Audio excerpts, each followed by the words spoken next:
Welcome, everyone. I'm Pete Granger, a reef net fisherman from Lemhi Island, Washington. And on behalf of the Executive Committee of the Local Catch Network, we're glad you were able to join us today. The Local Catch Network is a community of practice that's made up of fishermen, organizers, researchers, and consumers from across North America that are committed to providing local, healthful, low impact, and sustainable seafood via community-supported fisheries and other direct marketing arrangements. We hope you're safe and healthy in this challenging time. Speaking of which, we realize that the seafood industry in general and those involved with CSFs and direct marketing are facing incredible challenges to their typical marketing operations. Being a bit older than some of you, I remember some of the significant challenges to the seafood industry. The 1981 canned salmon botulism death that brought the Alaska canned salmon industry to its knees, or the 2010 Deepwater Horizon oil spill in the Gulf of Mexico that brought the fishing industry and shellfish industry to a halt. We survived those disasters, and we know that the seafood industry is resilient.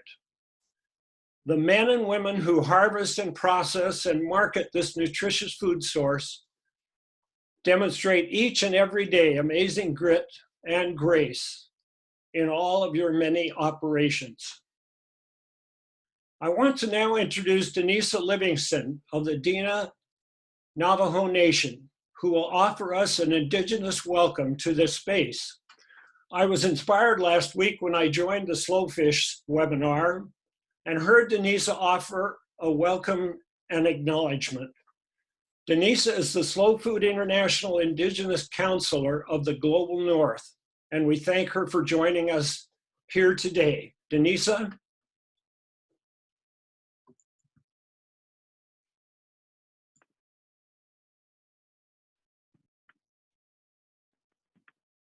Good morning, everyone.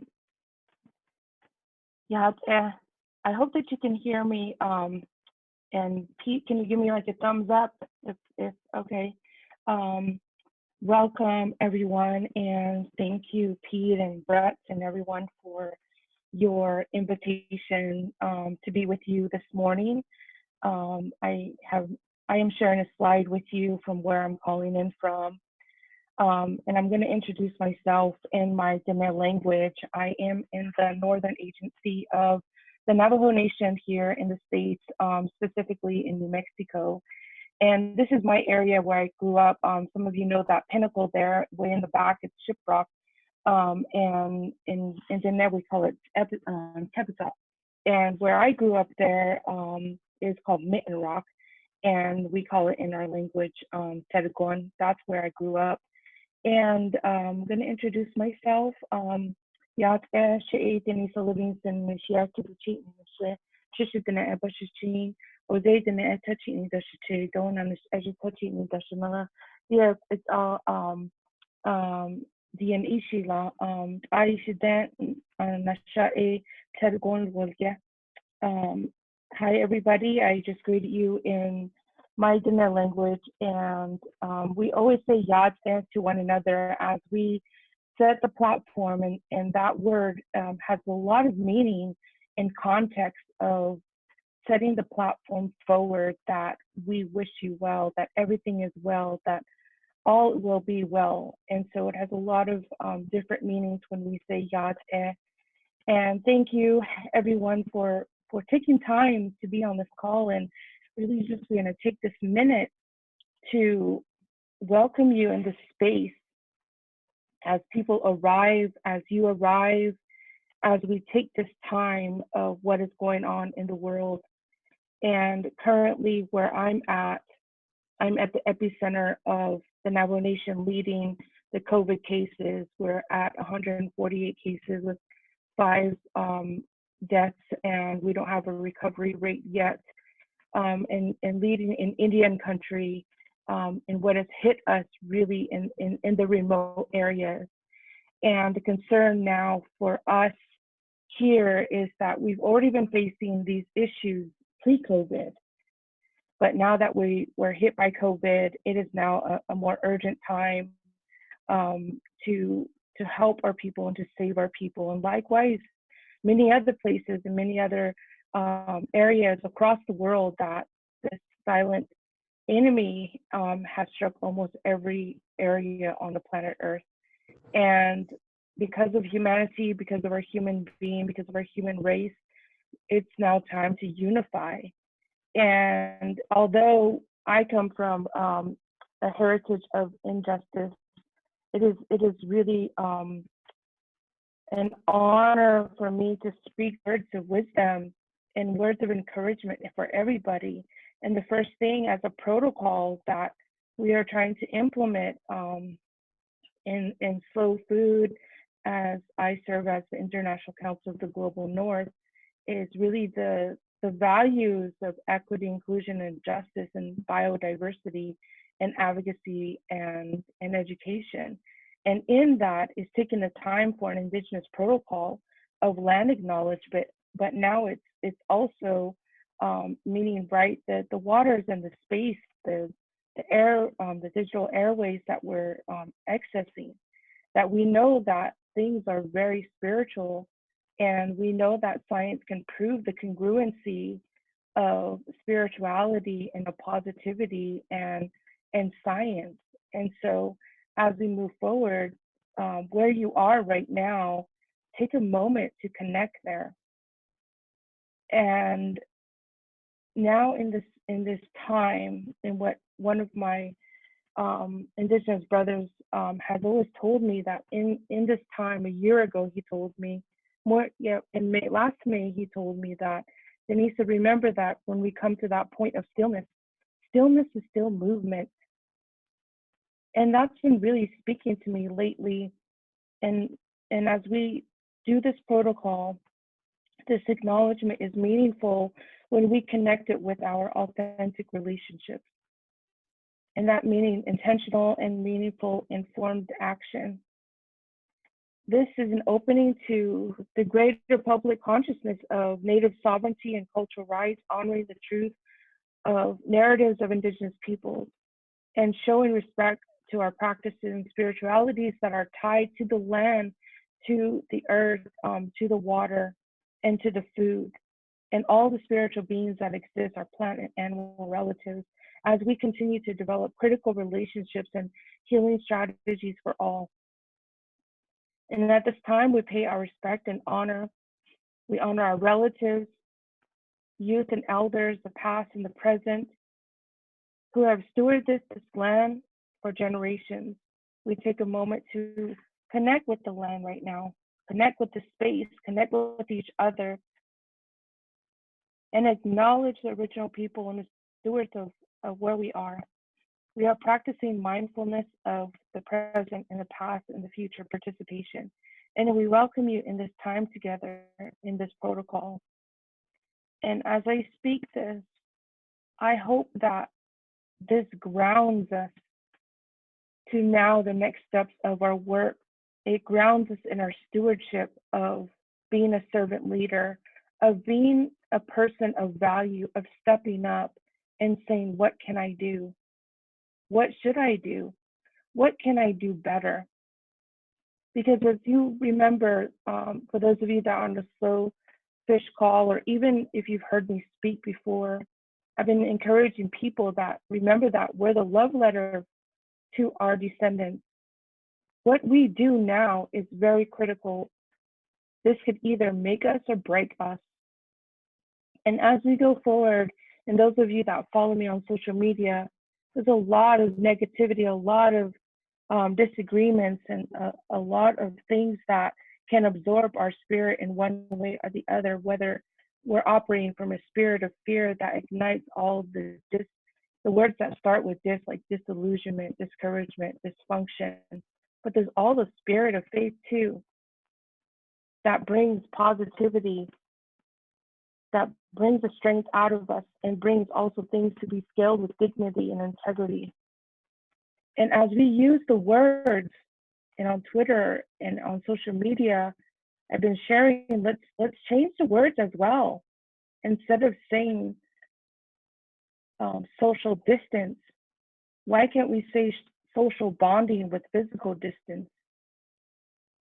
And even in that, when we say social distancing, I think what we're really doing when we go out for essentials or when we're in those spaces and places with other people, that we're actually visual distancing with social bonding as well, but also we're safe spacing. And so as we have influence, or your influence wherever you are, and although there's a lot of bureaucracy and things that may happen that we may not be able to control, what we can control is what is happening in our household right now. And we can teach our family and our kids, instead of spreading a pandemic of a virus, we can spread a pandemic of prayer and peace and positivity. Because ultimately, our actions expose who we really trust.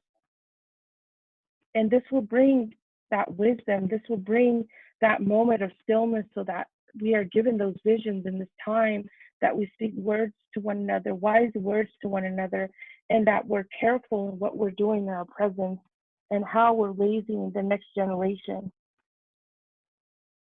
I know in the latest report, it talks about the Generation C, the Generation C that may be born with this virus. We don't know, but on the positive note, they may be the ones that prolong humankind, because they build an immunity to it. So as we look on the positive side, looking at and dwelling on the resilience of joy of who we are as human beings, it's an opportunity for us to look ahead, to get ahead of the curve, however way we can. Whatever you're doing in your home right now, using whatever method that you can. Start storytelling, start finding out where you come from, learning about your heritage and what your people did right, and also what you did wrong. My grandmother turned last week, almost 90 years old. She's a survivor of uranium, the deadliest element on Earth. My grandfather was directly exposed to uranium, and our government, our U.S. government, had hired our people to mine uranium without the protective gear. And we see that now, things that during COVID that have existed, people are now experiencing what we went through pre-COVID. Now they're experiencing that. But my grandma, she is healthy, and my mother and my eldest uncle, and I've been asking them, what is it that you guys did to survive, that you're still here? Because they drank the water, they lived in exposure, and there's the radon gas that still exists from the homes. But all in all, remember that we are change makers. Remember that we are in adventurers right now that we always talk about online, right? But how are we doing that? Remember that we're our ancestors' wildest dreams, like one of my Indigenous sisters says, that we can spark and ignite our descendants' dreams, that we have the intelligence, that we have the resources that we need to come together to unify at this time. And as things now, like in my work with the Next Community Advocacy Alliance that I lead here on Navajo, is that sometimes things travel at the speed of trust. And as we know that the World Health Organization has called for a collective action, that has been my dream for so long, about activating each and every community member to have a purpose, to see them as assets rather than liabilities. And the synergies that exist when we unite is very powerful than what we see on the news and what we don't see. And so I thank you everyone for taking the time to listen. You can follow my updates on social media. And remember that as we humanize this experience online, I know the latest stats is very minimal about how folks are paying attention when you get on Zoom. And you're going to be distracted, but let's try to spend some time to value the space and value one another and be the influence that we were called to be. So bless you, everybody. Please keep safe and remember that we're here in health solidarity together. And in my language, I say thank you. Ahihat.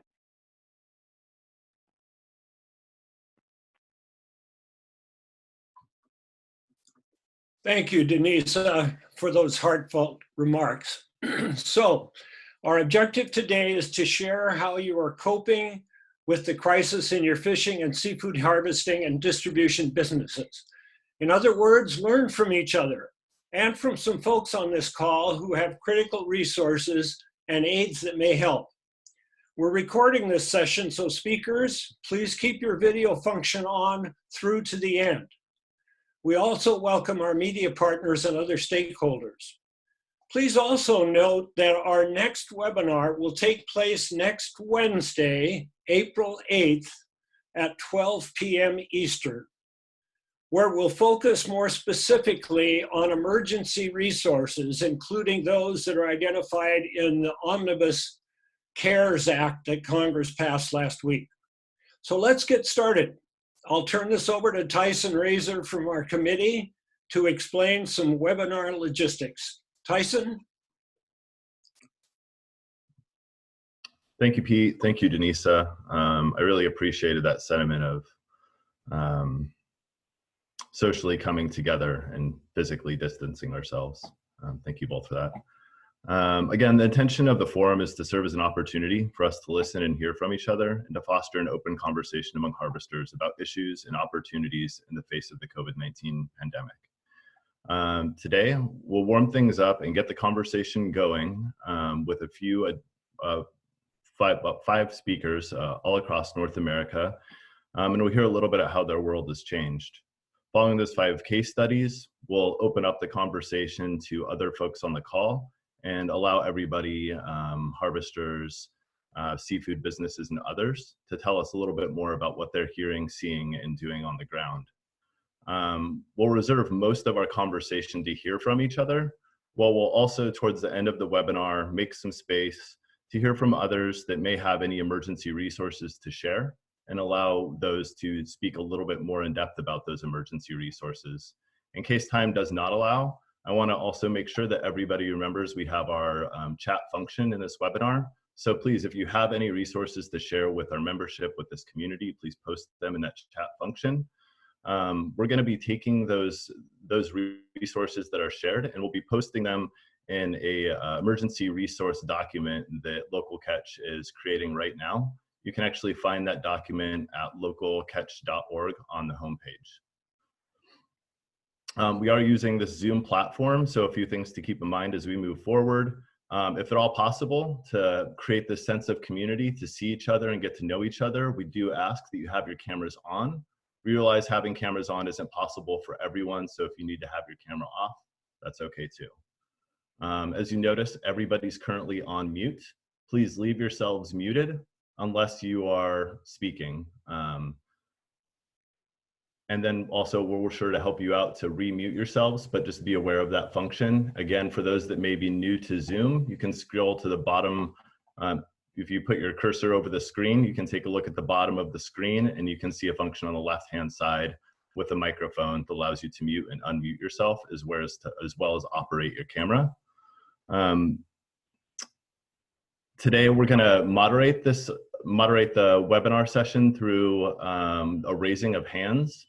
For those of you that are on the call, once again, if you scroll to the bottom part of your screen, you'll see a participants icon. If you click that icon, it'll open a bar on the right-hand side of your screen.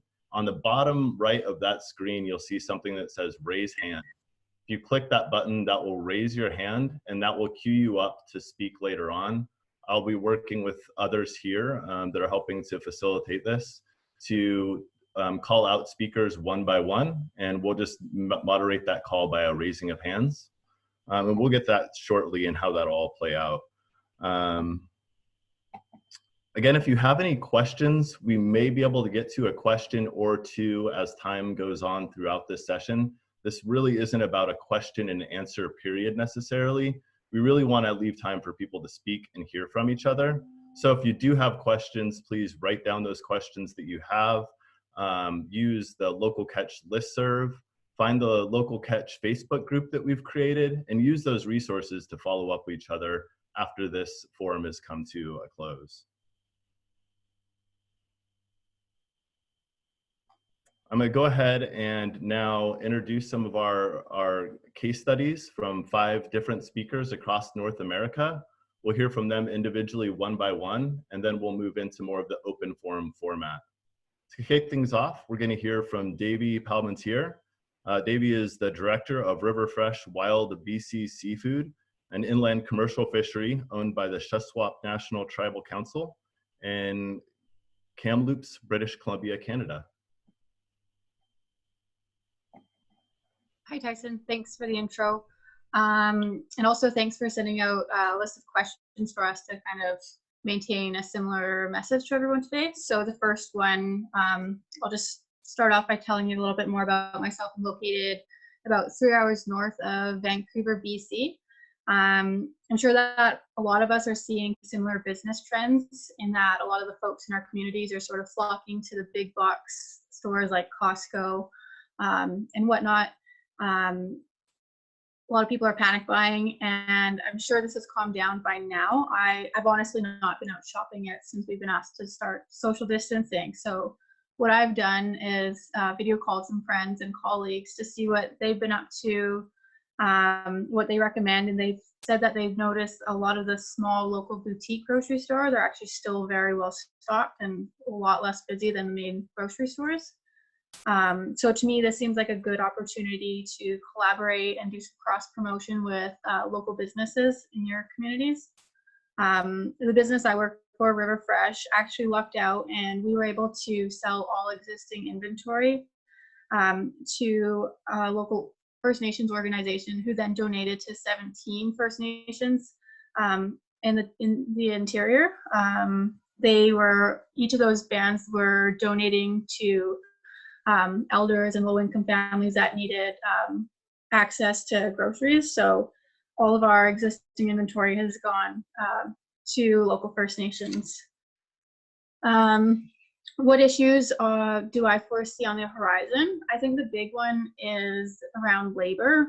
With fewer people shopping, there's more stress on retaining employees and keeping them busy. So the government of Canada has actually offered up to 75% of wages through subsidies. And then they've also streamlined employment insurance for any employees that are getting laid off due to the coronavirus. What's working well and what are some key opportunities? As mentioned, River Fresh was able to partner up with a local First Nations organization.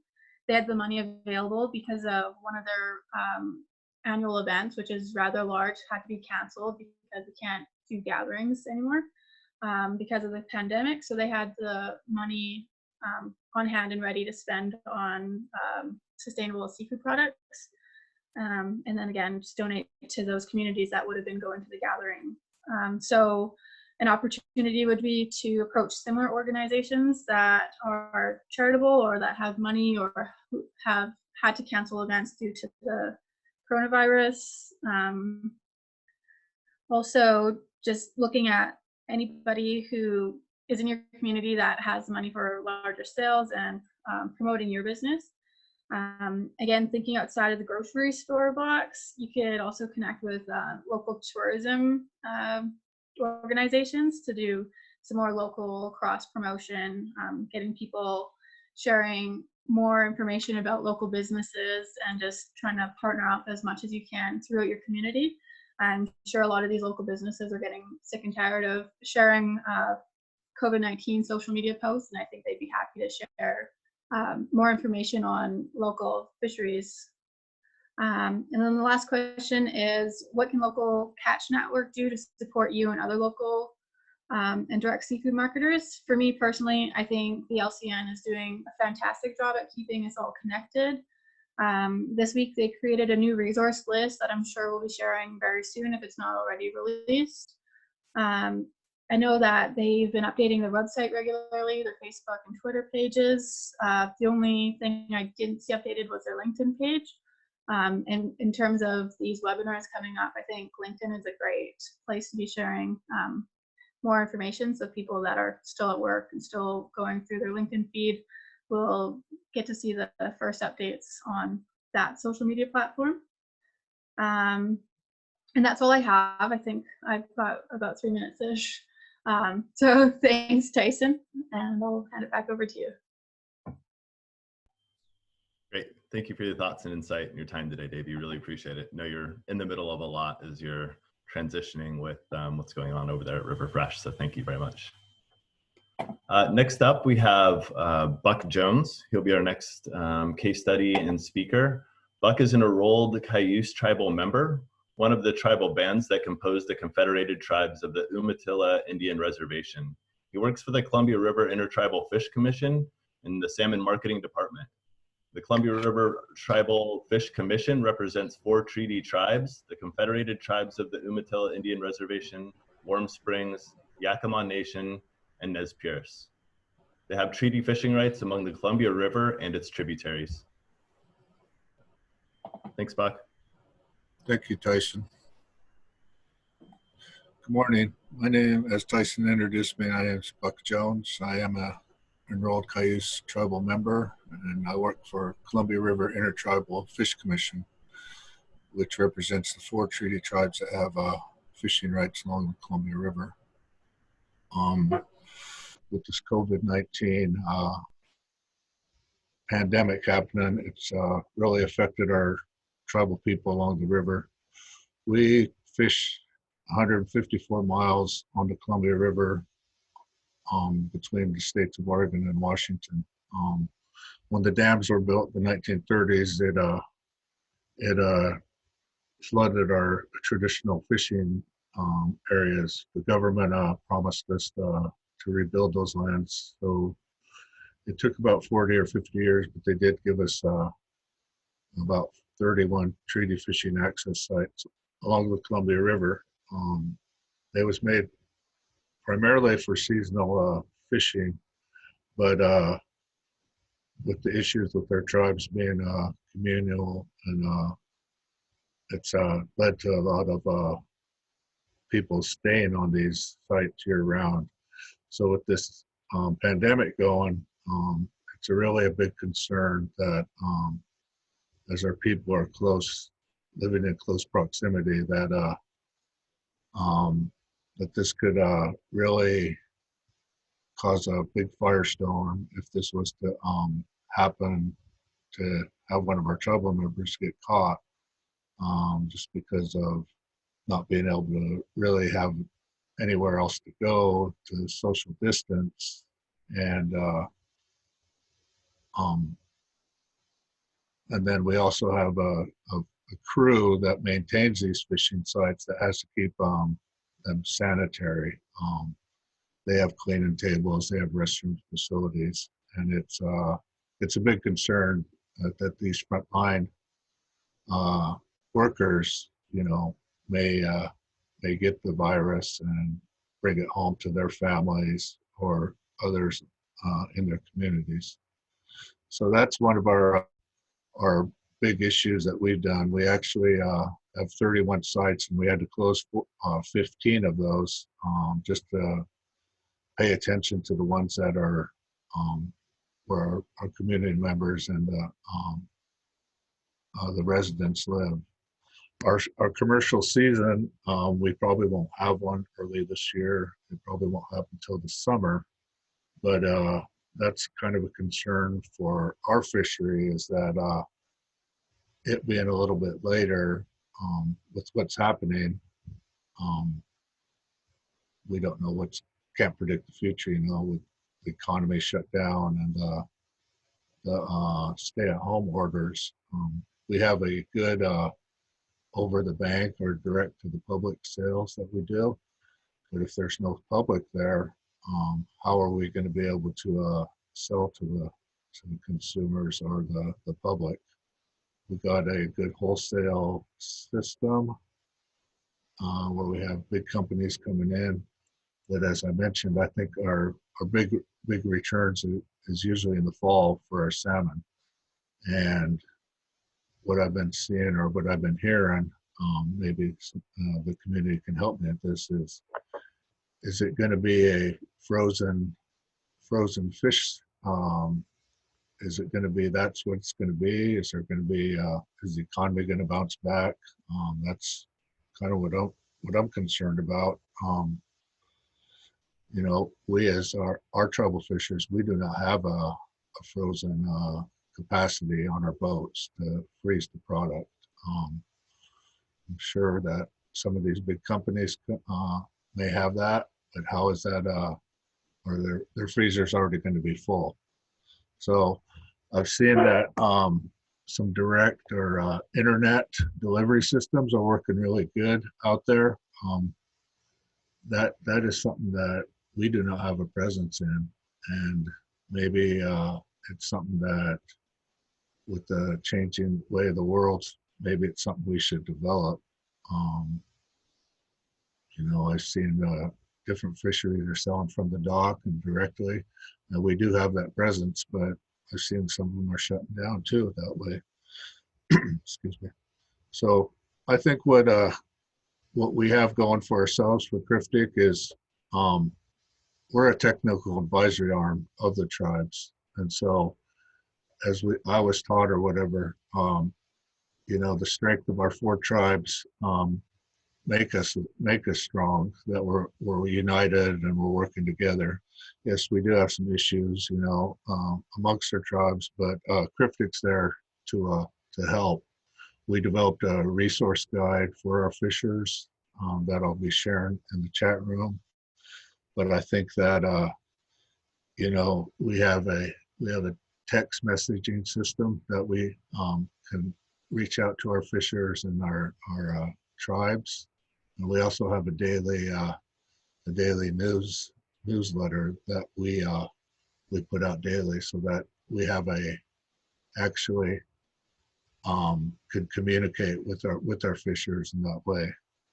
I think something that that'll be beneficial for us is that we've provided seafood HACCP for our approximately 700 fishers, and as these HACCP you know, requirements are taught and learned, I think that'll be beneficial for our people, you know, because they're made for situations like this. We've developed food safety recommendations for our member tribes, and that would be a big bonus if our tribes would adopt these recommendations.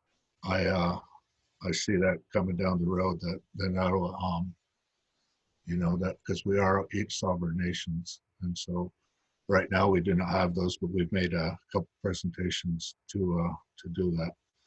I think what local catch could help us with is maybe help us with learning from the internet or the home delivery system. And I could help with you know, sharing that with our fishers and getting more of our fishers involved with that. I think they could be a great partnership with local catch, and because we're all in the you know, salmon's the first foods for our people. So as if the salmon don't return, I was taught that our people will not be here as a tribal people. You know, it's with this stay-at-home orders, we have first salmon feast coming up, and we probably won't be able to do those, you know, just because of not having large groups and stuff. But in our way, we'll still sustain and go. You know, our tribes and our Indian people have been survivors, and we've survived through many atrocities throughout history. So with that, that's all I have. Thank you, Tyson.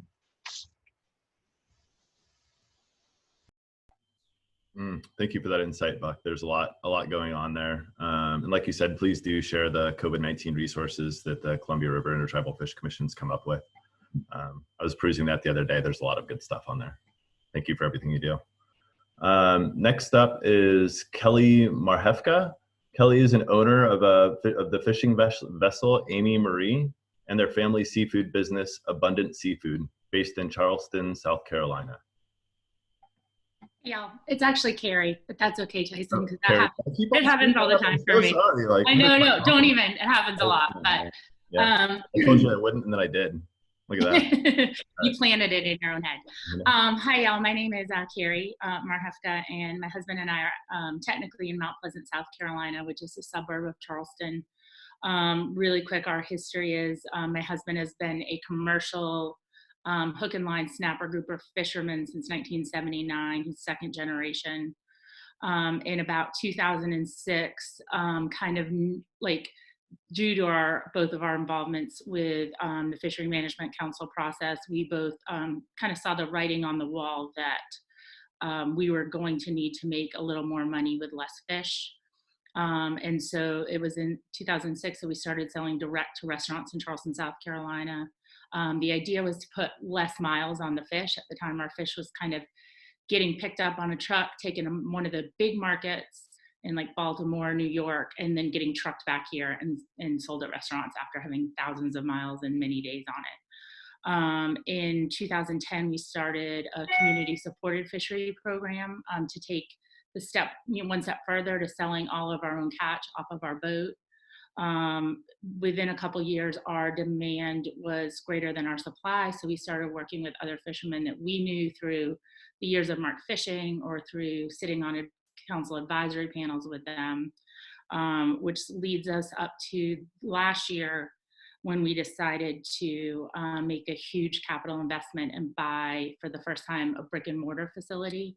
We bought it May 2nd last year, spent the entire year renovating. Of course, like any project, went way over budget, way over time. And we opened for the first day on March 14th. And on March 16th, all of our restaurants in Charleston were ordered closed. So, and unfortunately for us, it was bad. I mean, it wasn't good timing for anyone. I certainly don't mean to imply that, but we were sort of, our reserves that we would normally have were all gone. We were sort of already like pushed to the limit. And then we lost 80% of our sales to restaurants that week. So ever since then, it's been like everyone else, I'm sure, very little bit of sleep and a lot of pivoting on the fly. So I don't know that I really have any wisdom to impart. I can tell you what we've done. We're still learning as we go. We're literally making up new things every single day. We're so fortunate we have our CSF. Again, at the time, it was only 20% of our sales. But the second all of this kind of happened and it became clear that the restaurants were closed, our community supported fishery members all renewed for more than they needed to renew for, all got the word out to their friends about getting fish from us. And because we have some name recognition in town through the restaurants and the chefs promoting us, we've really been able to pivot to, greater retail sales. So our business model prior to this virus was to be about 40% retail sales, 60% wholesale sales. Again, not just from our boat, but from some other fishermen that we are close to. And really quickly, we're just having to not even flip that. We're having to outgrow our retail method. So some of the things that we have pivoted to, we have expanded our CSF. We have started home delivery to our CSF, although we've just done it once and it wasn't the most organized thing ever. I don't think I saw Tim Ryder on this call, but I know he's someone in New England who's been doing it for a while and doing it well. So I'd love to know his secret. We are doing creative things. I don't know. Everyone has this option in the Charleston area. Everyone lives in these planned neighborhoods. And so we've started going around like doing delivery days in neighborhood by neighborhood. We had a huge vacation community reach out. None of their members can leave the gates. And so they had us bring fish and stand in a horseshoe. Everyone prepaid online. And we literally walked up to their car and just handed them fish in a bag. And it's a very wealthy retirement community. And these people were thrilled. And that was just a one-off thing we did last Friday, and now we're already thinking we may do that again. So these are all things we never would have thought of before. Last week, we are fortunate or not, I don't know how you describe it, we were part of a story that Pete Wells did for the New York Times. I guess we were the poster child for the sort of second line of the pain that is happening to restaurants. And after that, we got a huge amount of emails asking if we shipped. We've never shipped before. We've never considered shipping because we started, our whole business model was to keep the fish close to home and put less miles on it. And now we're having, these discussions, at night, sitting there going, is this crazy? Are we missing an opportunity? And can you learn how to ship fish really quickly on the fly? I don't know. So I'm interested to hear anyone's experience with that. So I think the biggest thing for us is how do we pivot and maintain our core values? My biggest concern is what happens after the supply chain. The fishermen we were buying from, are they going to be there? Are we going to be able to continue to pay them, what we owe them and maintain a good relationship with them so that when the restaurants open up again, we still have that supply chain? I'm also hearing from the restaurant community in the Southeast that, numbers as great as 75% of restaurants might not reopen. And that's such a huge part of who we've been for so long. So that's a huge concern of mine after. So maybe this pivot to straight to consumer, 100% straight to consumer is permanent. I just don't know. So I think that's what I was going to share. Thank you guys so much. This is amazing. This is probably there aren't a lot of us where I live. So this is the first time I haven't felt super alone. So thank y'all. Thank you so much for sharing, Carrie. I think a lot of your experiences and what you're thinking and uncertainties, we're going to hear a lot about today, and how the people are thinking about pivoting and whether that's short-term, long-term, and how this is going to play out. So thank you very much. Next, we would like to bring Tella Addison to the table. Tella has spent 32 years salmon trolling in Southeast Alaska. She's a co-owner of Nurka Sea Frozen Salmon with her partner Joel Brady Power, and spends her winters self-marketing their frozen at-sea salmon catch to restaurants, grocers, and fish markets throughout the Pacific Northwest and across the country. She spends her time on land in Bellingham, Washington. Thanks, Tyson. You got me okay? Yep. Yeah. You look great. Cool. Carrie, I relate 100% to everything you said there. And I'm on an opposite corner of the country from you, but right there with you. So not alone. And I think a lot of us, hopefully that we hear from additionally, same position, and we don't know how to move forward, but we're doing it anyway, because what else do we do? Kind of similar little background. For me, today would typically be my last day of fish sales for our off season. My partner and I are fishing May through September, everything frozen at sea, salmon, and shipped south to Washington, where then I spend October through the end of March selling to restaurants, grocers, and mostly locally in our Washington State area. And as of about 3 weeks ago, same thing, about 90% of our customers were closed overnight. And I was immediately like, okay, what we do is we Fisher folks, okay, how do we respond to this? What do we do step by step? How do we sell to individuals when that's not been our model? And also, how do we wrestle with being in an epicenter of pandemic at that time? Washington State was in a bad way in King County, just 3 counties away from us.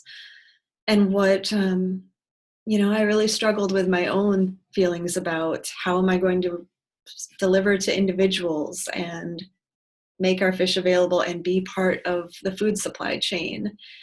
in a responsible and ethical way and keep our business afloat. So I don't have good answers on any of that. It's something I still think about every day. What we went to was having about 7,000 pounds of salmon left in our cold storage inventory that would have been spoken for by our local restaurants through the summer. Another 10,000 pounds of fish that have been sold, but are out there with open invoices of businesses that are now, struggling to pay all their bills. So it is very clear how much we're all tied together and trying to keep each other just above or trying not to go under, from our restaurants and their servers and all of us. So like you, Carrie, doing the running around to individuals, going from selling, 50-pound cases of coho to 5 pounds of fish, it is very labor intensive. I am drowning in emails and texts and calls from people who really want to be supportive. And that is one of the bright spots out of this, is hearing from so many individuals who are seeing their local fisher folks and seeing their farmers and wanting to be individually connected. And whether some of that is, being afraid to go to the grocery store and wanting to minimize their contact out and honor the shelter in place that Washington State is under, or just recognizing the position that we're all in. All of that has been really heartening to me to see those connections. Like Denise has said, I feel like even as we're, socially apart, physically apart, I feel socially way more connected to a lot of folks in our community. Issues on the horizon, I can figure out how to move fish on a 5-pound at a time basis. Like we can do that, but I'm concerned about our upcoming seasons. I'm concerned about how to do boat work to get the boats ready for this season, like how the list that, what do we need to do to be safe and operational? That has gotten pared down to the bare minimum. The haul out that was scheduled to get the boat ready, canceled. We don't know how things will unfold. And that's a really scary position for all of us to be in, because we know the work that has to go into getting our boats ready, getting everything ready, but we don't want to spend any money. We can't spend any money. We don't have it. So for direct marketers, our position is all of those upfront costs of the fishing season. We don't make any money until the fall when we sell that season's catch. If there isn't a season, don't know. So those are all things that I'm trying not to go down rabbit holes of yet, but also it's on my mind. Key opportunities, anybody who has developed the infrastructure of selling online or how to connect directly to individuals, this is a great opportunity for those folks. And that is not where I wanted to direct a lot of attention or know how to, but I think it's something we could all benefit from learning now. And just how to work directly with the public is, I think that will help us all on the other side of the crisis we're in right now, for folks appreciating their fisher families and being aware of us in a way that they weren't necessarily before. As far as local catch supports, thank you for this. Thank you for bringing us together and learning from each other and what's working in one region and what we're all facing. As far as keeping track of federal aid or assistance, I am feeling absolutely overwhelmed by how to look into that and what fisher families qualify for, or where we fit, because there are so few resources that seem to know what to do with us. So that's it for me. I'd really like to hear from everybody else. Thank you. Thank you so much, Tella. There's so much to unpack right there. So just thank you for spending the time and letting us know all those rabbit holes you are kind of thinking out without diving in too deep. Really appreciate it. Next up, we have Jordan Castlinger. Jordan's a third-generation fisherman out of San Diego, California. Hello, everybody. So yes, I am a third-generation fisherman out of San Diego. I've been fishing with my dad, who has been commercially fishing for 40 years. We, like a lot of you guys, are also facing the dilemma of all the restaurants closing. They were our biggest source to get our fresh seafood from. We have about 5 or 6 families that are constantly always selling to restaurants, and then another 12 that sell at a local market on Saturdays.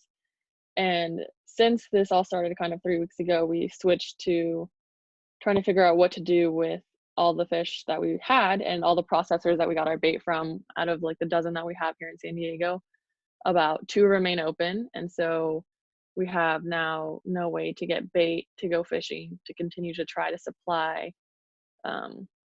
the public with, especially just like crab, stuff like that that requires the bait. All the halibut we've been able to keep fishing for, which has kind of helped. So that market on Saturdays that we do, Tuna Harbor Dockside Market, for the last 6 years, we've been open every Saturday from 8 to 1.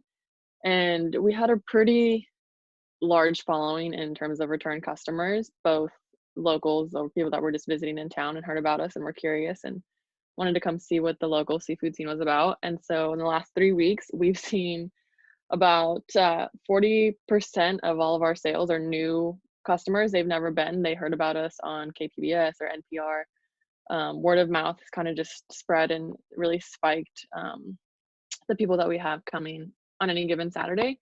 We, with the public or the health department here in San Diego, they've allowed us to stay open because we are considered an essential grocer.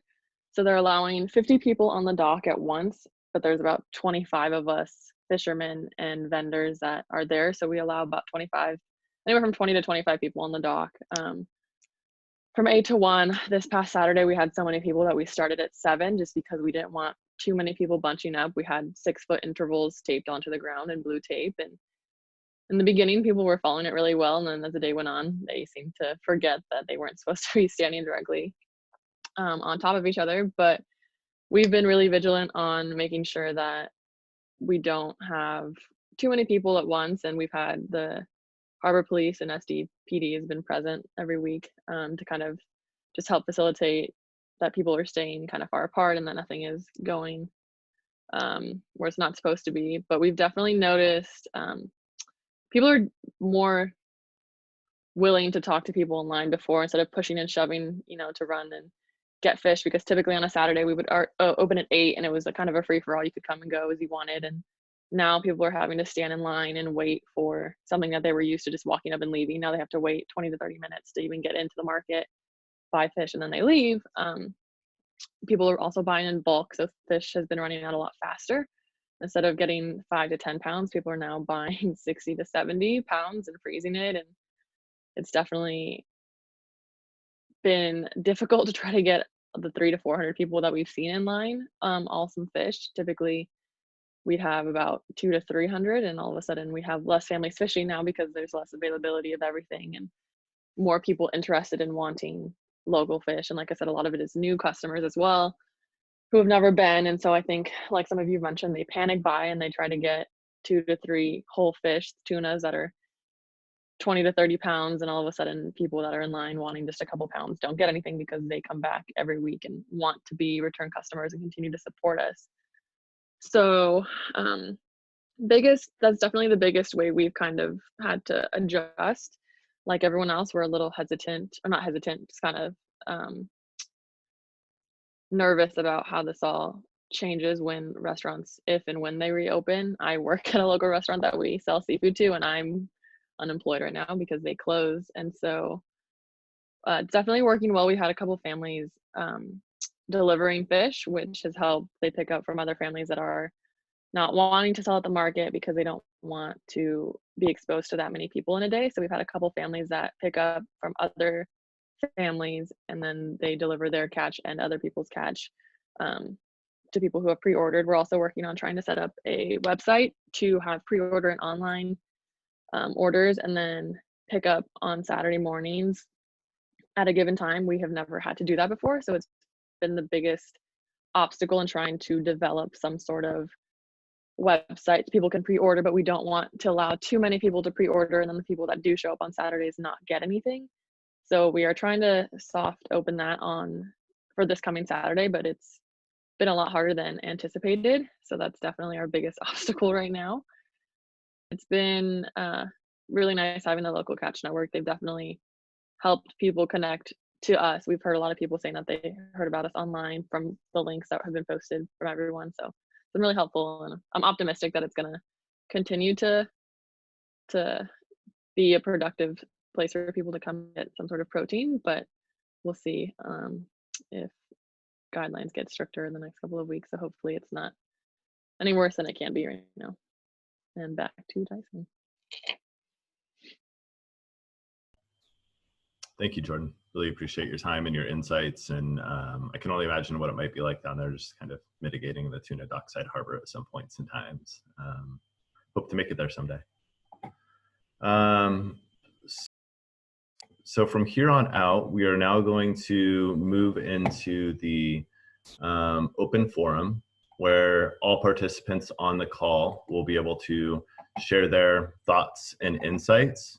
Once again, we'll be doing that by raising hands, and I will take hands in kind of the order that they're received. Once again, we'd like to prioritize fishermen, fishing businesses, community organizers that are on the ground experiencing and doing some of this work and making sure they have a chance to bring their voice to the table today.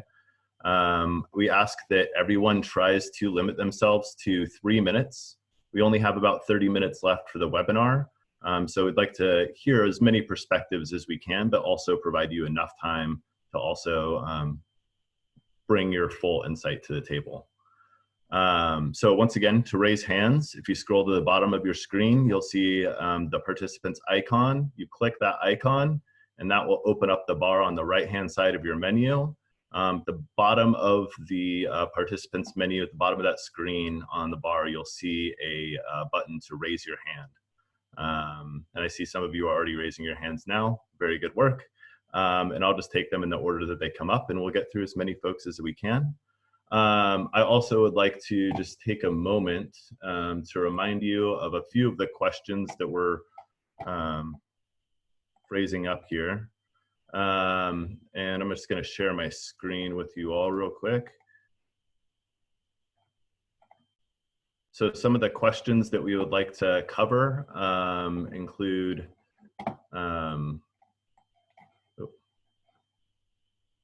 actually back out of that, I seem to be failing at the moment.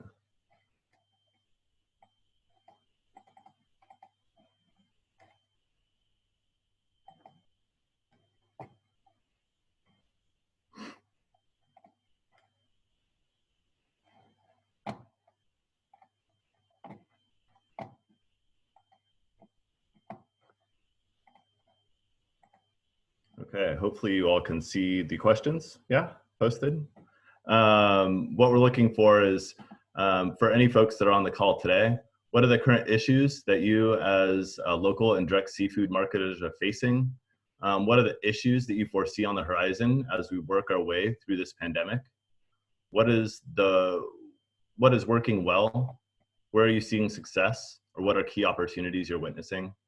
And what can the Local Catch Network do to support local and direct seafood marketers? So those are just some questions to queue up your thoughts as you share with everyone today. So we're gonna go ahead and start taking hands. Stop my shared screen here. And I'm just gonna start from the beginning of the list. I realize some folks are also on the phone today. So for everybody on the phone, I'm gonna try and give you a chance to queue you up in the last 10 or so minutes of the call and see if somebody on the phone would like to speak as well. So to start things off, I see Sonia Strobel out of British Columbia. Hi, everybody. Thanks so much for taking my raised hand. Thank you, everyone who spoke already. My heart really goes out to you, Carrie, Telly, Jordan, Buck, Davey. Thank you for all of everything you shared. So for those of you who don't know me, I'll try to keep it brief. Sonia Strobel, Skipper Auto. We're a community-supported fishery based in Vancouver, BC.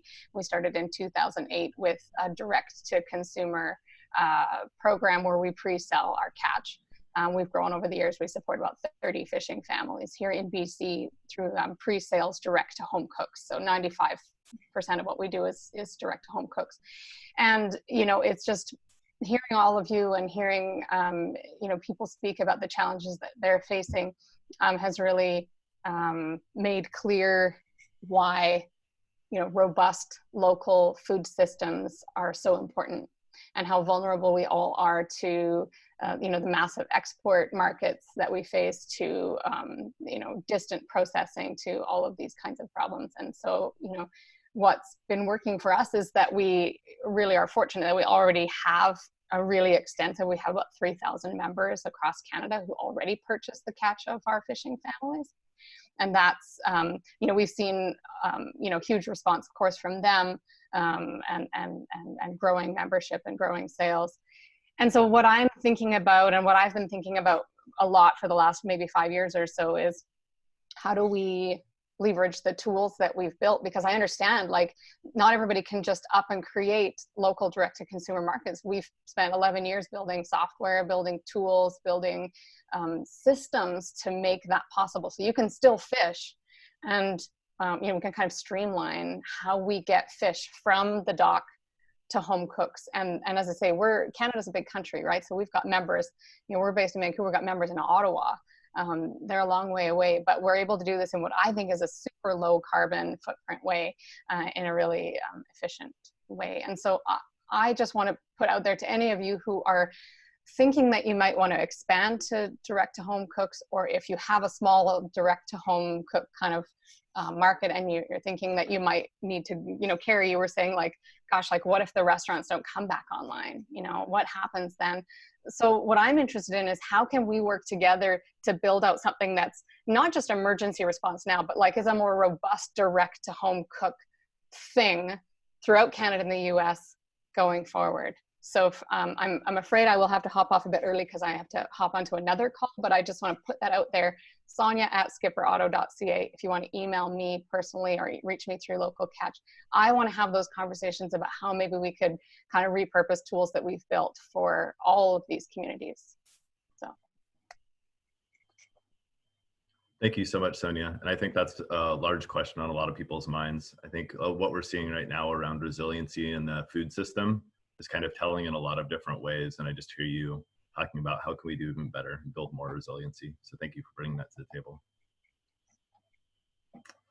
Next up, we have Lance. Lance, go ahead.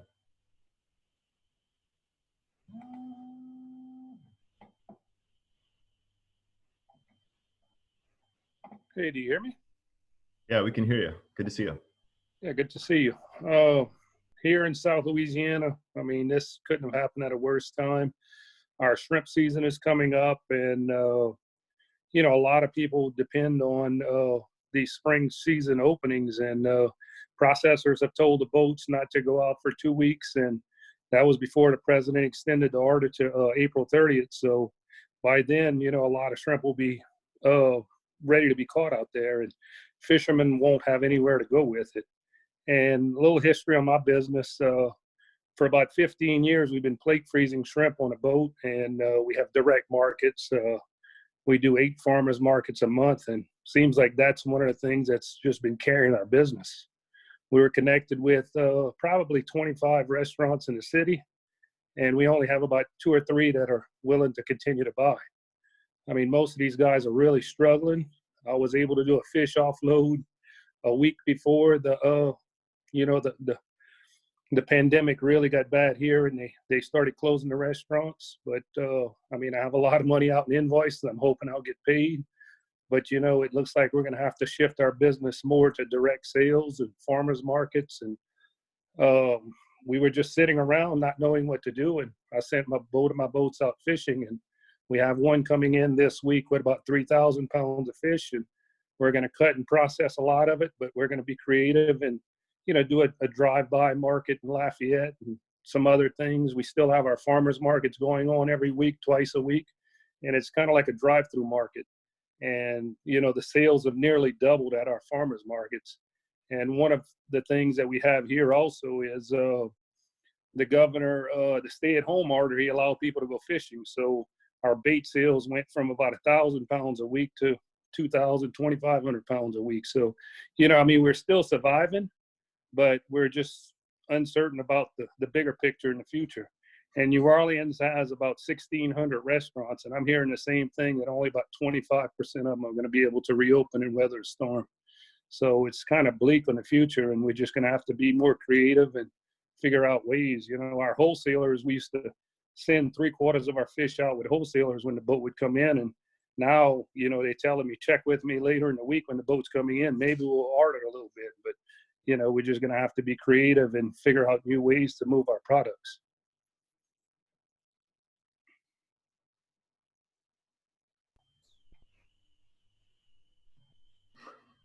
A lot of it's a common thread of what I'm hearing, not only on this call, but in just other conversations with other folks. And it becomes like the supply chain issue and how you're starting to rebuild that and thinking about that sometimes as well, which we all know can be really complicated. Thank you so much for sharing, Lance. Appreciate your time. You joined the call. Thank you. Thank you. Next up, I have Cynthia. Cynthia, go ahead and see if you can unmute yourself. Okay, take it away.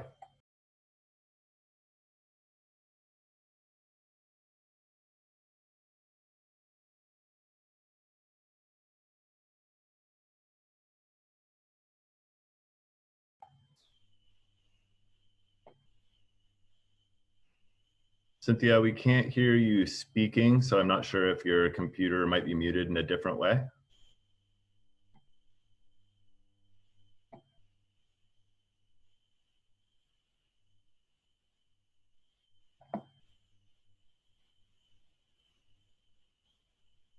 Okay, Cynthia, we still can't hear you, so we're going to have to see if you can resolve that in the background while we move on to the next person. Andrea Tomlinson.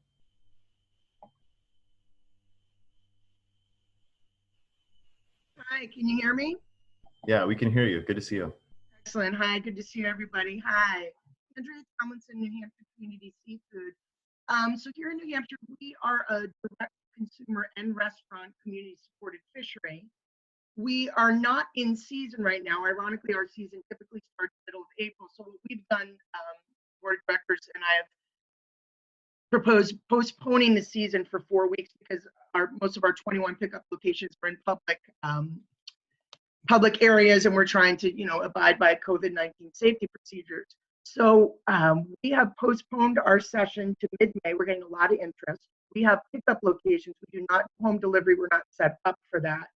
And like I said, we also have a restaurant supported fishery. But what we're seeing a lot of here in New Hampshire and Maine, as well as northern Massachusetts, is direct sales off the boat. So it's mostly young fishermen. I'm hoping some of them are on the webinar today that I invited. It's mostly sternmen of lobster boats organizing with the captain, setting up a Facebook page and selling directly off boat at docks. And that's been outrageously successful for them. One of the boats that set up a site got immediately 2,100 people to join the group. And I think they're up to 3,500. So one thing that we are concerned about with that, and I've shared a little bit with Brett about this week, is that we don't really seem to have a COVID-19 safety protocol in place for fishermen and direct sales that I can find. I found one question and answer type thing on NIMS website this week from the Fisheries Institute. And I've been working with talking to Monique Coombs of the Maine Commercial Fishermen's Association as well, trying to come up with a document. If anyone knows of that document, if it exists, I've been kind of pushing my people at NIMS that I work with to create one if it hasn't been created, both for COVID safety practices while on the boat and while doing direct sales. So there's that. And then as far as the stimulus package goes, the $300 million for fishing communities, the people I've found most helpful with this, everybody, for fishermen directly and for fishing industries, is the Seafood Harvesters of America. It's Leah Haybegger, and she's in charge. Again, it's the Seafood Harvesters of America, and I'll send it to the local catch listserv. They've been really helpful in updating. They're a lobbyist group for small fishing communities, and they've been incredibly helpful in updating me on what's going on in Washington, literally by the day. So she will soon send out the eligibility for that stimulus package, and I can share that with the local catch listserv. The other thing that these folks that are doing, makeshift direct sales are struggling with is a really comprehensive and simple online ordering system. So what they're doing is getting all them, and I'm sure everyone's going through this as well. They're getting orders in the comments on their Facebook page, and it's becoming really difficult to handle. We personally use Small Farm Central. That's too complex of a system for someone who's doing a makeshift, off the boat sales. So I was going to put it out there if anyone had any ideas on really easy online ordering type systems. I know Square has one, and I know Wix has one. I have people who've been using those. And then I think the obvious thing that local catch could really be doing right now, in my opinion, kind of along what Sonia was saying, is starting to formulate a training for folks who do want to do direct sales for community supported fisheries. And I could go on and on, but I want to give some other people some time. So good luck, everybody, and stay safe and keep the faith. Thank you so much for those resources and your thoughts, Andrea. Really appreciate hearing from you. Thanks, Tyson. Judith Hitchman, you're up next. I'd also like to invite others that may want to speak to go ahead and raise their hand, and we'll follow up with you next. So please keep your thoughts, comments, and insights coming. All right, Judith Hitchman, go ahead, take it away. Hello, everybody. I'm joining you from Europe. I'm based in the French Pyrenees, but I'm from a fishing village in Ireland. And I'm president of the Global Community Supported Agriculture Network. And we also work now with community supported fisheries, including with local catch, which is why I'm here.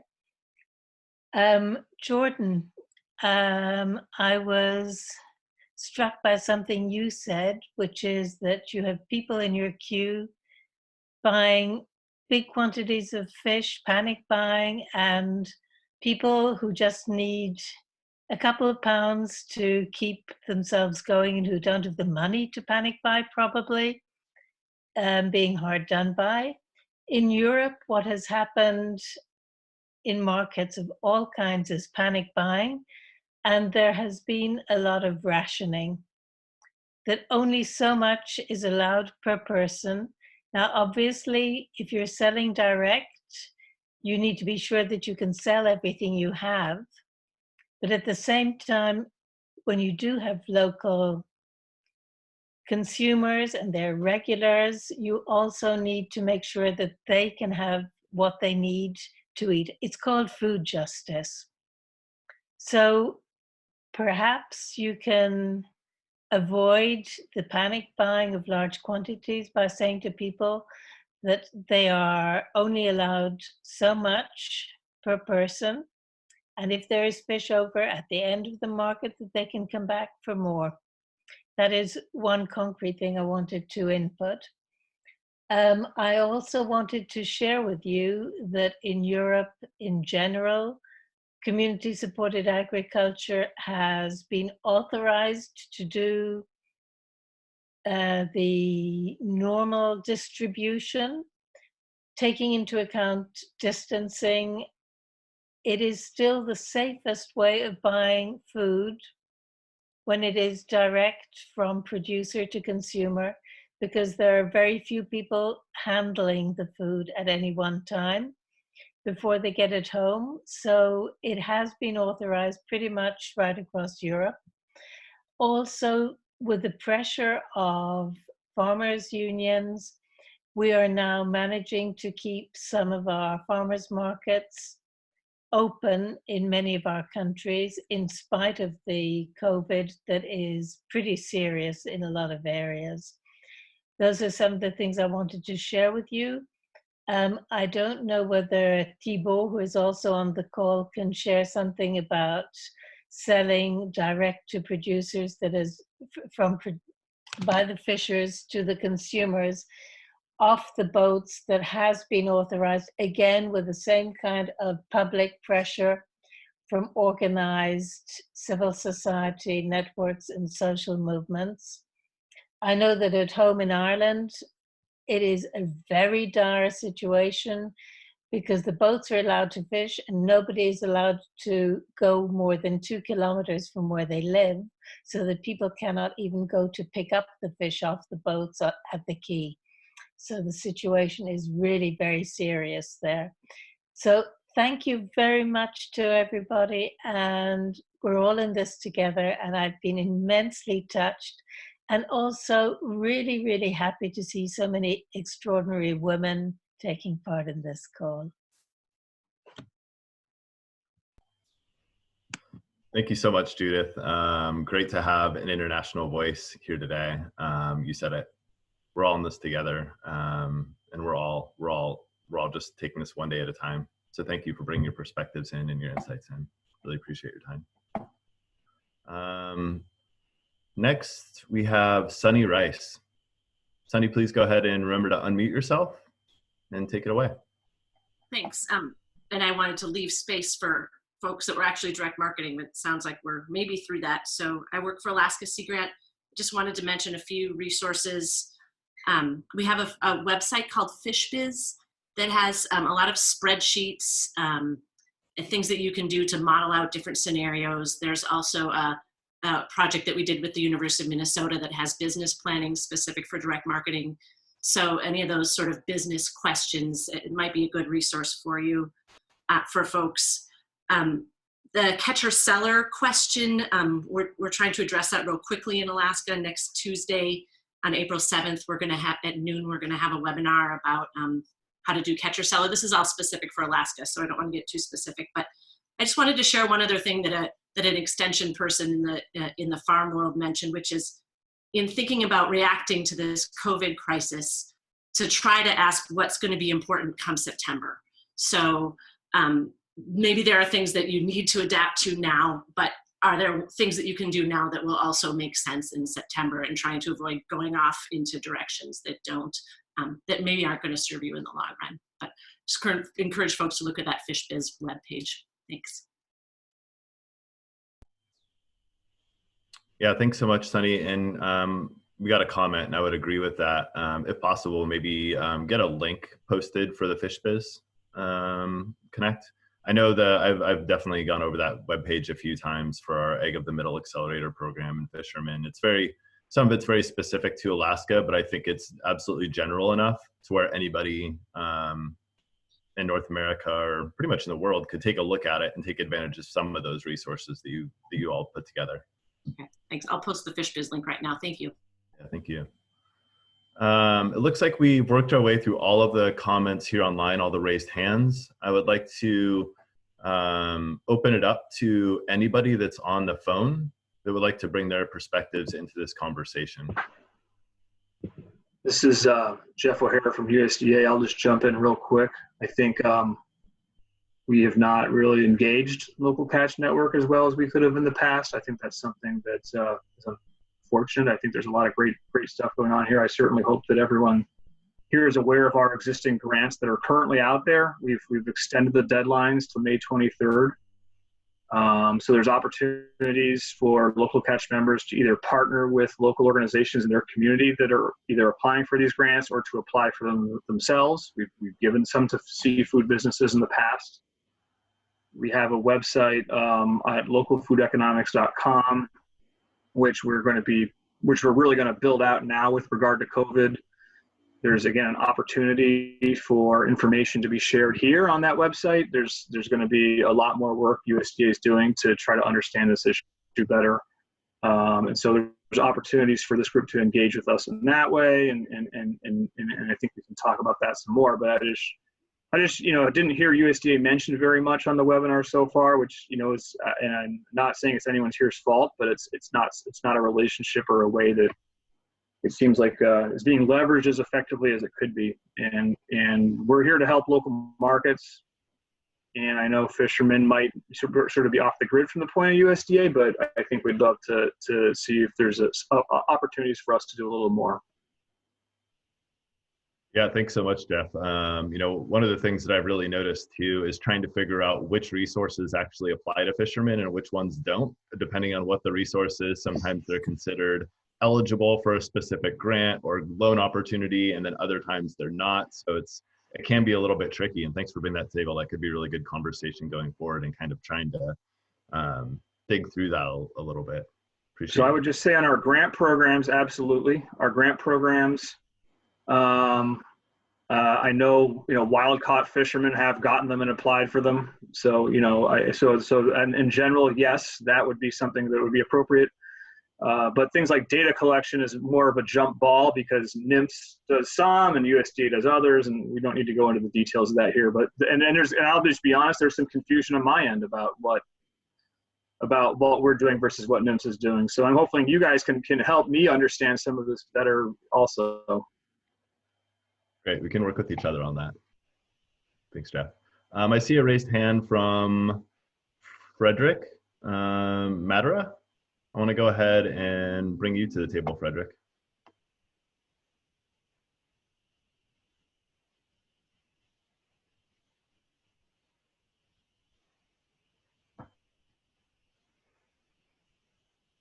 You may be on mute, Frederick.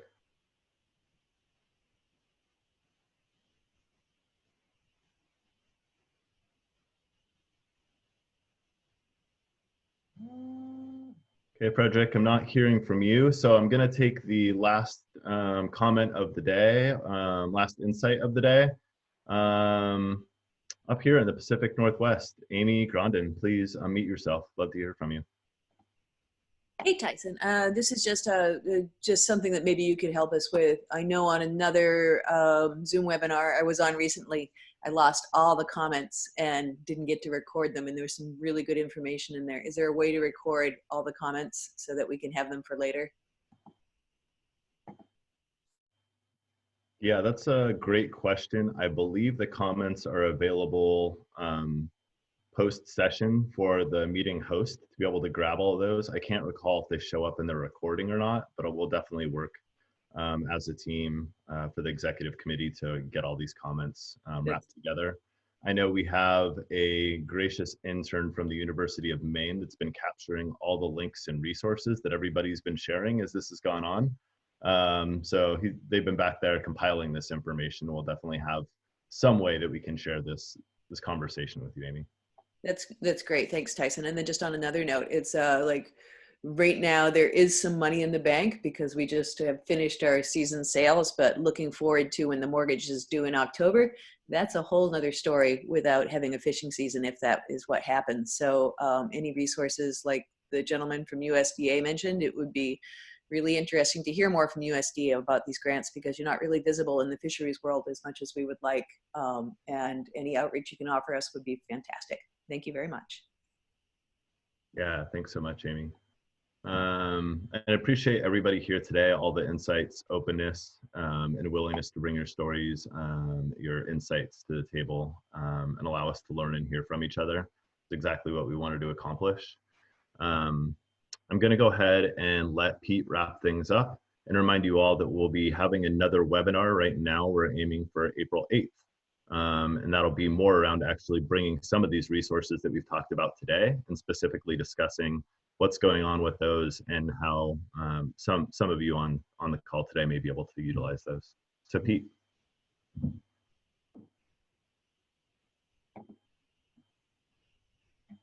Thanks, Tyson, very much for all your help there. And thank you everyone for participating, especially our featured speakers.